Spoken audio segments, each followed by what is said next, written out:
परळीहून गंगाखेड मार्गे सोलापूरला जाणाऱ्या बसमध्ये एका शासकीय सेवेत असणाऱ्या महिला प्रवाशी हिला चालक वाहकाने अश्लील शिवीगाळ केली म्हणून सदरील महिलेने गंगाखेड पोलीस ठाण्यासमोर बस उभी करायला लावून त्यांच्यावर गुन्हा दाखल करा म्हणून गंगाखेड पोलीस ठाण्यात ठाण मांडून बसली होती। ही घटना 12 ऑगस्ट रोजी रात्री 10 वाजता घडली आहे। परळी सोलापूर बस क्रमांक MH14 IT 2521 ही बस गंगाखेड मार्गे सोलापूरला जात होती। या बसमध्ये प्रशासकीय सेवेत असणारी महिला प्रवास करत होती। दरम्यान परळी ते गंगाखेड दरम्यान बसच्या पायऱ्यावर कोणीतरी लघुशंका केल्याने वास येत होता। याबाबत सदरील महिलेने अशी लघुशंका करणे योग्य आहे का, वास येतोय, बसची स्वच्छता राहावी असं वाहकास म्हणाली। यावेळेस वाहक आणि चालकांनी या महिलेशी अश्लील शिवीगाळ केली।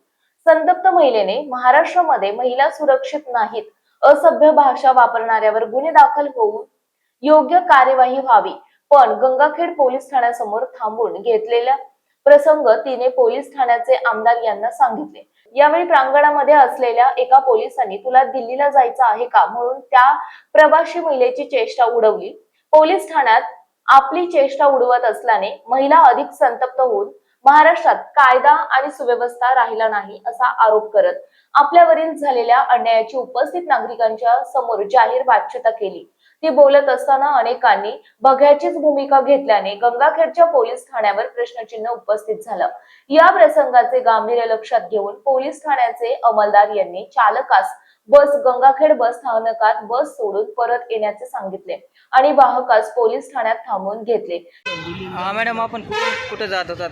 मी परळीला आले होते। परळीवरनं मला जायचं होतं सोलापूरला। तर सोलापूरला बस नसल्या कारणाने मी औंढा नागनाची बस लागली म्हणून दर्शन होईल म्हणून बसले। ठीक आहे, तर बसले तर त्यामध्ये ड्रायव्हरने आणि कंडक्टरने फुल पिलेला माणूस घेतला, जो की अगदी त्याला उभारण्याची आवश्यक पण नाही। चांगला म्हणजे तो तरुण आहे, हट्टाकट्टा, बहुतेक त्यांच्यातलाच मित्र वगैरे कंपनी आहे। ड्रायव्हर पण फुल पिलेला आहे, तो पण फुल पिलेला आहे। त्यांच्या मेडिकल करू शकता।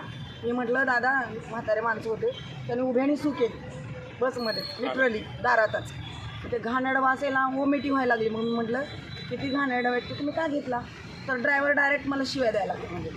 म्हणजे आम्ही कशाला घेतलो आणि हे कशाला घेतलो, आम्ही का बायका आहे का, आम्ही काय म्हणून ते शिव्या आता मी नाही सांगू शकत तुम्हाला। असली शिवी दिली त्यांनी। मी म्हटलं तुम्ही ड्रायव्हर नसत तर आता तुमचं जाबाड फाडून खाली टाकलं असतं म्हणलं। म्हणजे ही पद्धत आहे का? आता मी पोलीस स्टेशनला ऑनलाईन केस केले, त्यांनी परत चेष्टा करायला लागले। माझे परळीचे काही मुलं होते मागे बसलेले आहेत ते, आणि त्याला कोणीच अटकाव केलं नाही, कंडक्टरने नाही, ड्रायव्हरने नाही, कोणी नाही। तो बिंदास्त गाडीत फिरतो। बायका, म्हातारे माणसं सगळे आहेत, लेडीज आहेत, तरुण, आणि हे असलं चालणार नाही। काय या ठिकाणी तुम्ही पोलीस स्टेशनला चालणार नाही। या पोलिसांनी तुम्हाला काय म्हणला? हा, पोलीस आता मध्ये बोलावले, तर मॅडम आहेत बसलेल्या, काहीतरी पोक्सोचं केस चालू आहे म्हणून त्यांनी म्हणलं बाहेर तक्रार द्या।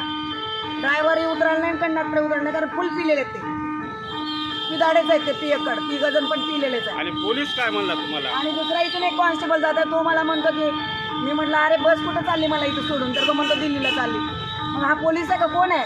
तुमची चेष्टा केली असं तुम्हाला वाटतं? माझी चेष्टा केली, त्याला धरून बडवते ना।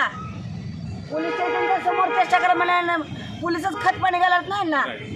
हा, API मॅडम आहेत म्हणून मध्ये बोलते API मॅडमला, महिलांना सुरक्षा कुठे आहे API मॅडमला विचारते। कोणतं पोलीस स्टेशन आहे? गंगाखेड। मला माहीत पण नाही, ह्या रूटला मी फर्स्ट टाइम आलेली आहे, बसने आलेली आहे मी, मला माहीत नाही आहे। आणि बस मुद्दामून लेट काढली त्यांनी ह्या पिदाड्या माणसामुळं।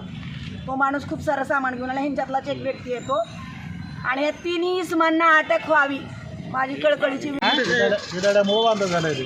काय नेमकं काय गरजा केला? फुल पेलेला आहे तो। हा, काय बोला पोलीस झाली? काय कशाच्या कारणावर? काय बोला मला पण माहित नाही। बरं, काय प्रवाशांना काय? या घटनेनंतर महिला प्रवाशांच्या सुरक्षिततेवर प्रश्नचिन्ह निर्माण होताना दिसून येत आहे।